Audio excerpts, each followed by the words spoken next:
Hey guys, Trevor here. And in this video, I'm going to show you how to see background running apps on Android.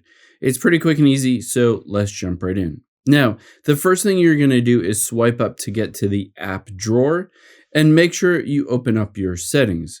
First, we need to turn on developer options or developer mode, and then we'll be able to see those background running apps. So let's scroll down to the very bottom to be able to get there and tap on About Phone. And then scroll down to software information. Now within here, it doesn't have a toggle that just says turn on developer mode. It's hidden for whatever reason behind the build number. So if you start tapping on the build number here, you're going to tap 7 times. 1, 2, 3, 4, 5, 6, 7. And just like that, it says, all right, you're basically turning on developer mode. I can enter in my PIN here. And then it says allow development settings. Let's hit OK. Now that we've turned that on, we can see those background running apps just by tapping on the back arrow. And you'll be able to see if I scroll down a new option that says developer options.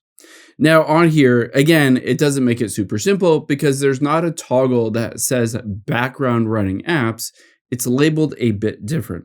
So you're going to go through here. There's a ton of options on here, but it's towards the top. We're going to choose instead running services. These are all the apps that are currently running on your phone. And you'll be able to see within running services, your memory status. You can see free, I have about 7 gigabytes, so pretty good. And on any of these, if I don't want them to be running, for instance, my contacts, I can always open it up and choose to stop it and hit stop service. And just like that, it will remove it from running in the background. Again, stuff like Spectrum Mobile, I don't necessarily want that running. I can hit stop and OK, and essentially shut down any background running apps that I want.